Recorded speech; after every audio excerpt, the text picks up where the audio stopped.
Hello and welcome back to another reaction. In this occasion, Nichijou episode 9. Yeah, I think I should really just give up in my attempts to recapitulate whatever happened in the last episode because come on, it's almost impossible with this series. Again, I just end up saying this a bunch of jokes, this is funny and oh, yeah, this was hilarious and all that. The only thing I really have to say, because it's something I emphasized in the last commentary, was the amazing, unbelievable jokes that were presented, especially one that really is short. It lasts like 20 seconds. The cool things that we like. I don't know why, but that joke is so wonderful for me. It's so funny. Yeah, perhaps it's the dumbest joke. It's just a transition for the show, but it's funny. I think it's a lot of fun.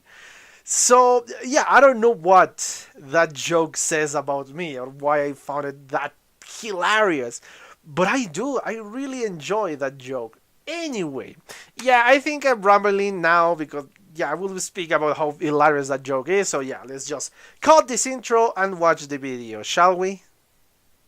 Okay, I'm back. I just watched a second time the ninth episode of the series of Nichijou.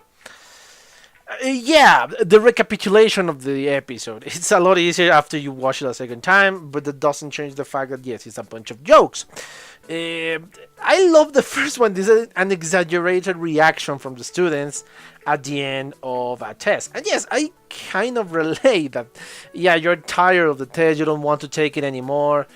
You don't want to know anything about the school.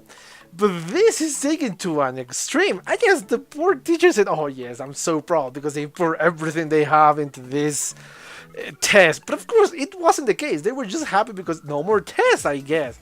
So, yeah, ones that were crying in the freaking floor, that is, oh, it's over, it's finally over. They just want to give away rice from their family, business, and the ones who will get married, apparently, which is, of course, completely random, and how they throw the teacher like they won the championship. It is funny, it doesn't have an explanation, but that makes it even better, for me at least. Anyway, we go back to now Mio and her sister, which of course is still a prankster, a very hardcore prankster. And when she disguised herself as a kendo, I think it's kendo fighter, and Mio doesn't react, of course, they're saying, oh, you're still mad. And of course she's still mad. She's just placing random pieces of, I think it's shogi or sogi. I don't recall exactly. I think it's shogi. On cakes, on cupcakes and all that, yeah, you kind of get mad. Especially because even when she tries to hide said pieces, when she tried to hide her favorite cake or a very special cake, bam! The sister again just cheated and placed another piece on the cake. But the convoluted reason that, according to her, is it was her birthday. But of course, in the end, it was kind of. I love this joke because it was kind of portrayed as a very sentimental moment that everybody forgot the birthday of the sister, that she wanted to celebrate, and she wanted her sister to know that, oh, when she saw the cake and tried to pull away the piece, she's going to see the happy birthday and all that. Yes, that's why, of course, it was kind of sentimental. But of course, in the end, the joke, it's not even your birthday. And yeah, that was the twist of the joke. That's why it worked. It was pretty funny.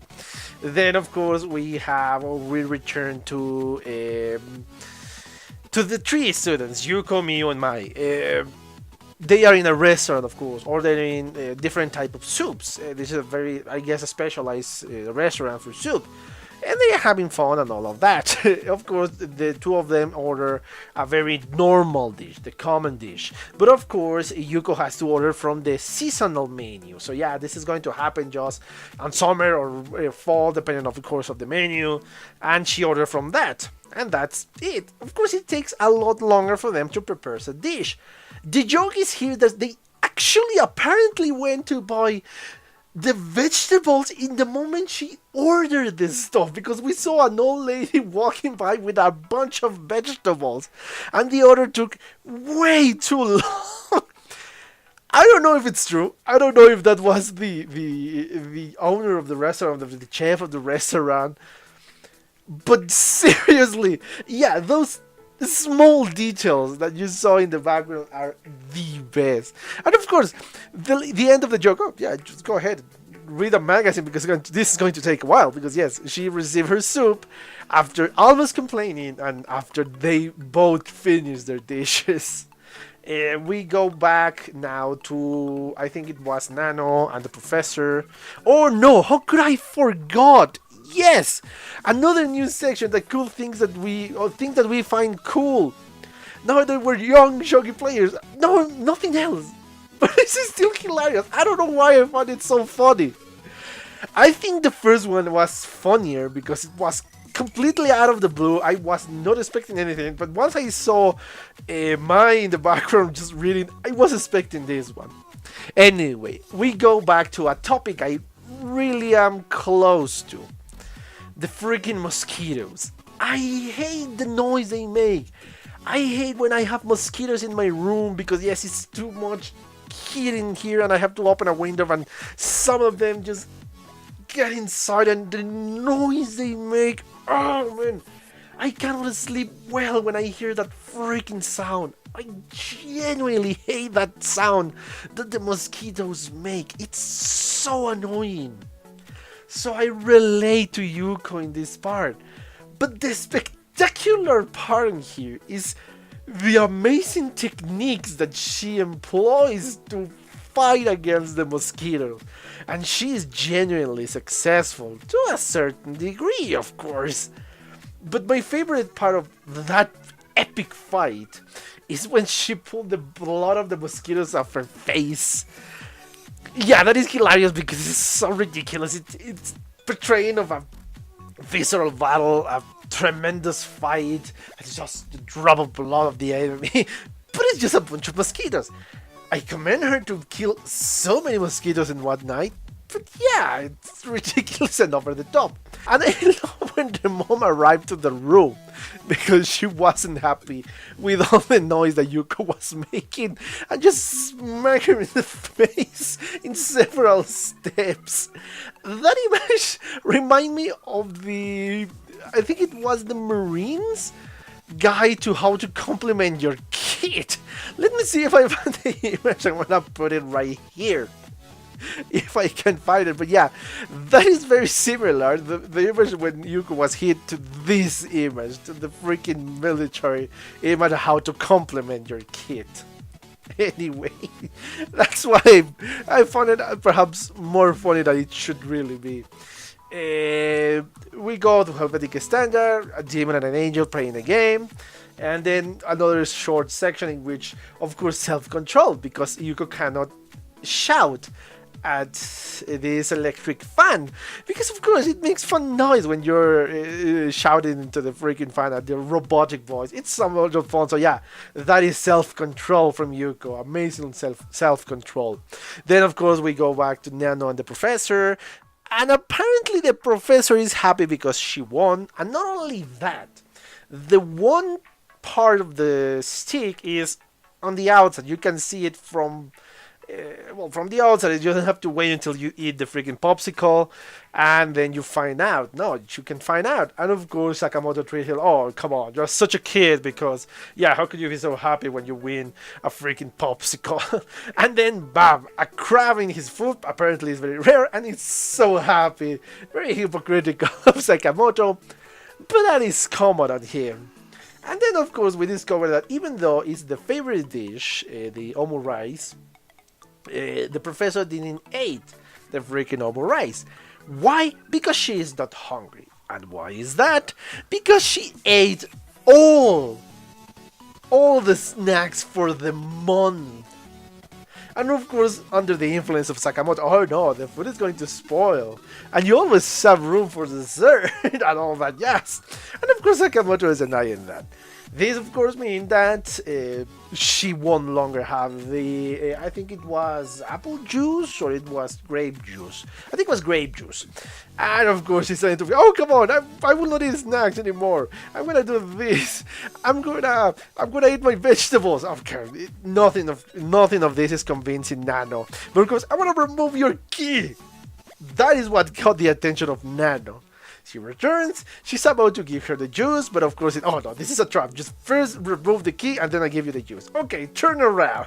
And of course, this was a trick from the professor because she just went to the freaking refrigerator, open it, grab another juice, and then when Nano figured out the truth, it started running around the freaking table.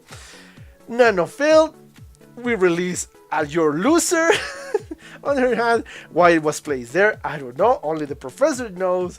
And of course, we return to the pursuit. We have Sakamoto sleeping, and we have a very short and cute moment when the kids are trying to see, oh, who's going to eat the last, I think it was strawberry cake. And of course, a kid won, and everybody is applauding because, yeah, it's cute. I like how the kids behave in that moment. And of course, we saw the dogs from Mai, and we saw the final joke from the sister. That now, in this case, Mio has to assist the neighborhood association into selling rice cakes in apparently a fair. What it turned out to be a fair is a single stand in the street, and the help is that you wear a freaking mask of a rice cake. Of course, Mio is completely embarrassed. The only good thing about this one is that nobody can see her face. Nobody knows that it's actually her. That will be terrible because, yeah, the mask doesn't have a face. It's just a rice cake. That's it. There is nothing else to that mask. And of course, she's completely embarrassed when Yuuko passed by. The owner of the stand said, okay, you are not doing your job well, just part-time, so give me that. Just attend the friggin' stand. And he wears the mask. And everything went downhill from there on. And yes, that is hard to believe because of what we were seeing before. But when the owner of the stand starts to dance, it was so ridiculous. And nobody was buying the cakes until, of course, Mio started to attend the stand and somebody asked for the price. And when she didn't know, she asked the guy because obviously you don't know, okay, how much this thing costs actually. We saw a police officer holding the owner of the stand with a gun. And of course, I'm not going to move. And you say, okay, just take one free. And of course, we have the last joke about the mosquitos. That Nano just killed a mosquito. I don't know because she killed it and she didn't want to kill it, or because she can't stand insects. And of course, the recapitulation of the next episode. Again, recapitulation of the next episode is from now the king piece in Shogi. Again, there is not much to say from me in here. It is just hilarious. Especially when things you did not expect or you relate to something else. Perhaps the relation with something else is not nothing that is well on purpose for this anime, because I'm speaking about a Western culture against Eastern culture. So yeah, it is understandable that it's not always related, but of course that makes it even better because I can relate to some stuff that the authors never intend to relate to. And yes, the ridiculousness of the scenario of the stand owner dancing with a mask of, well, rice cake. It is simply and utterly ridiculous. Yeah, a great episode, a very funny one, but I think I'm repeating myself here, so yeah, let's just finish the video. The only thing I have to say is, well, thank you for your attention, and see you in the next one. Bye! Okay, I hope you enjoyed that video, and yes, thank you so much for your attention, guys. as always. If you want to leave a comment, that will help me a lot more. If you want to give me a like, that will help me even more to get on the top of the recommendation for YouTube. And if you want to share this video, that will help me even more. So yeah, thank you so much, guys. Thank you so much, guys, for your attention. I hope you enjoyed the video, and yeah, see you in the next one. Bye.